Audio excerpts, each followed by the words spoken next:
new girl watch made in China. We play ping pong. Hello and welcome to China Econ Talk. I'm your host Jordan Schneider, here today with Scott Kennedy. Scott is the director of the project on Chinese business and political economy at CSIS in Washington, D.C. Previously, he taught at IU. Scott recently published a report entitled The Fat Tech Dragon Looking at Innovation in China. So before we jump into that, let's welcome Scott to the show. Jordan, I'm happy to be here and looking forward to the discussion today about the fat tech dragon or other aspects of Chinese innovation. So before we jump into the topic, I'd love it if you could just share with our listeners a bit of your China story. I first got interested in China in the mid-1980s and at the encouragement of a grandfather who had come back from a visit to China and told me what he saw and how it was changing from the Mao era. And that was still in the mid-80s when there were just micro steps being done. But I went on a study abroad program in 1988 in China and got addicted, and the rest is history. I spent the next couple decades figuring out how to avoid getting a real job, and so continued to study Chinese in mainland China and Taiwan, worked in a think tank, went back to grad school, and then, as you mentioned, was a professor at Indiana University for 15 years before coming here to CSIS in 2015. And is there one year in particular that you have found most interesting over the past few decades of looking at Chinese political economy? Oh, geez, there's so much that's happening in China every year. China is about change. And in fact, if you try and look at China as a series of pictures, you kind of miss the whole point of the place. It's really a movie that's so dynamic, and you could just pick about any time that's particularly interesting. I would say 2001 stands out because at least that was the year China joined the WTO, which China had prepared a lot for it, but nevertheless, the joining of the WTO itself was critically important for China's economy and the world's economy. And then late 2012, 2013, the ascendance of Xi Jinping certainly, I think, has dawned a new era in China.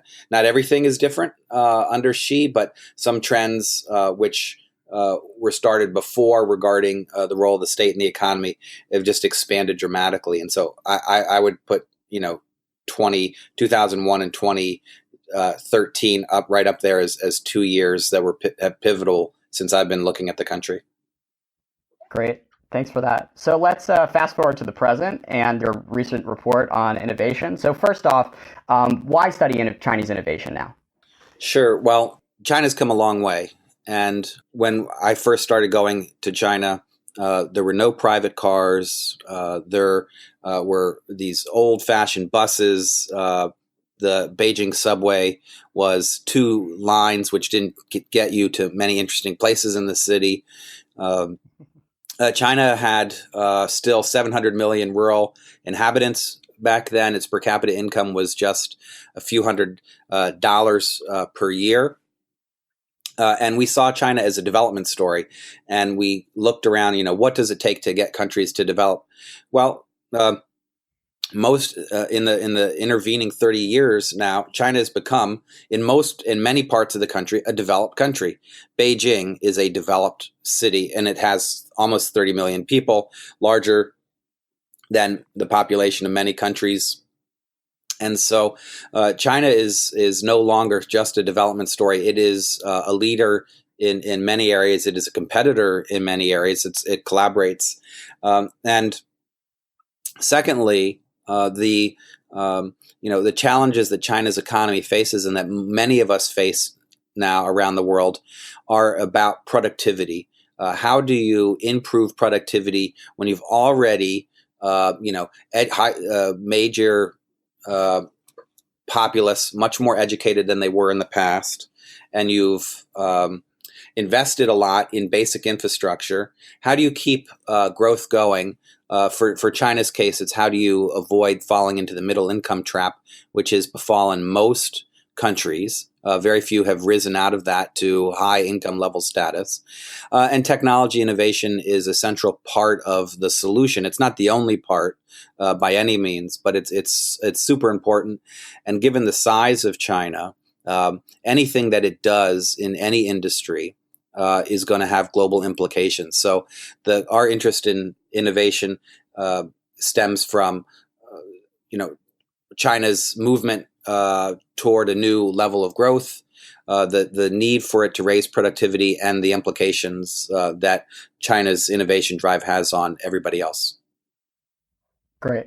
So one of the things you focus on in your report is what you're calling a techno-nationalist ideology. And I'm curious if you could explain that and perhaps compare it to past big PRC-led industrial pushes that have defined a lot of the country's 20th century economic history. Sure. Well, techno-nationalism is not new to China. It goes way back.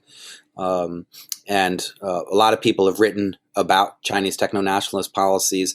Basically, the idea is that technology and national security are intertwined, and that even though globalization is important for moving up the value-added chain, for diffusion of knowledge, for collaboration, promoting technological advancement serves the national interests, and therefore it's important that many of the technologies which are critical to economic development that also are important to state national security are domestically controlled.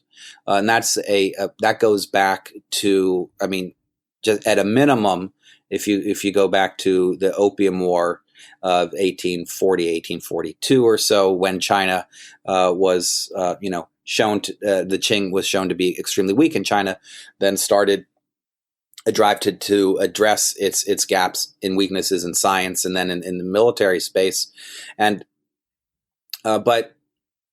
certainly under the PRC, beginning with its nuclear program to develop nuclear weapons and other things in the 1960s, we've seen this. Evan Feigenbaum has written a terrific book about techno-nationalism, which everyone should go see. Is now at the Paulson Institute, but this effort that they have now is distinctive for a couple reasons. The first is that China is starting from a relatively positive base. It's not the weaker economy that it used to be. It's much stronger, and it's targeting the core technologies that provide productivity and competitiveness for the United States, Europe, Japan, South Korea, and elsewhere, and therefore it raises challenges for those economies. I guess the last reason is even though we think of China as big, economically it's not been a large country globally, at least in the past 100 years. But China's share of global GDP has risen dramatically. It's at least the number 2 size economy in the world. It's the world's largest trader. It is a growing participant in international investment, outward investment. Last year was, I believe, number 2. Even though this year Chinese outward investment has declined for a variety of reasons, it's going to continue to track up. So the consequences of what China does is much larger than it's ever been before. 2 of the big changes you focus on in your report are IP and financing, which have changed a lot over the past few years. So I'm curious if you could walk us through the policy developments and the developments in the marketplace in those 2 fields. Of course. Well, students of innovation divide what you analyze into 2 buckets. The first are inputs, the things that countries, governments, the private sector put into trying to innovate. And the second bucket is on outputs. Most important kind of inputs usually are human capital and money. And we don't focus a lot in this report on human capital, although I do think it's an extremely important story. And there's a lot of innovation in education in China, in workplace training. There's also a big gap in human capital between urban China and rural China. The proportion of students that go to high school, for example, it's almost 100% in urban China. It's around 30% in rural China. So it's a huge gap that needs to be addressed. But we focus on finance in particular as an input. And then I think people know that spending in China has risen dramatically, and that it's not only spending on R&D by government agencies, companies, as well as universities and research institutions spend quite a bit. China now spends very similar to what OECD countries spend in terms of R&D as a percentage of GDP. And we've seen an evolution of fundraising sources. Venture capital, private equity are much larger than they were in the past. At the same time, the efficiency of the spending, the adventurousness of the spending we question. Although venture capital and private equity have boomed in China, these are not particularly adventurous venture capitalists. As we found when we were doing the report about, most of these investors are looking for good returns, and they don't like to invest in technologies which don't have a proven commercial consequence. What they do is they look for technologies that have a market, but where the company hasn't executed a commercial strategy very well, and so what they focus on scaling up. Yeah, one of the striking quotes from your report was from a anonymous VC saying, "We don't invest in 0 to 1; we invest in 1 to 100." Do you have any sense of why the risk tolerance seems to be different from Silicon Valley firms? Sure. Well, I would say, to be fair, Chinese aren't totally different, but the focus on commercial investment and the very small proportion of angel investors that do very early stage investment, I think comes from sort of what the risk matrix is in China. And you can make money investing in a variety of different ways. You can invest in something that gives you a small return or a small margin, but scale up and through volume make a lot of money. You can also depend on political connections, regulatory benefits, and gain a monopoly or some type of regulatory advantage. And thirdly, you can innovate. You can bring something new to the market. You can test it out. You can see how it works and benefit from the IP or from something or just from having something that's totally new. In China, the third option has not been favored a lot because the first two have been proven moneymakers. You can make a ton of money with small margins and high volumes in China, and political connections can help quite a bit. Now, maybe that seems somewhat challenging now in the era of Xi Jinping and the crackdown on corruption.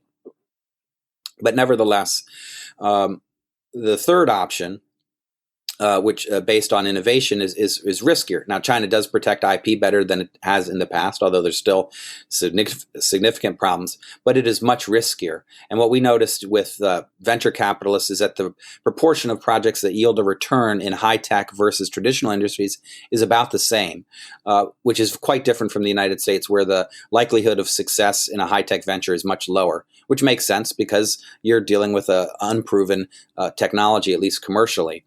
So that suggests that Chinese venture capitalists aren't very adventurous. In terms of IP, China's promoted changing its laws for trademarks, copyrights, patents, trade secrets. At the same time, though, and we've also seen a great deal of patenting. China's now the world's #1 filer of patents, but the value of those patents are minuscule compared to the number. So if you're talking about the value of patents in M&A deals, they're almost non-existent in China. If there's a patent infringement case in China, you get very little. Even when you win the case in the United States, the average award for a plaintiff seeking relief is 7.3 million. In China, it's under 100,000 renminbi.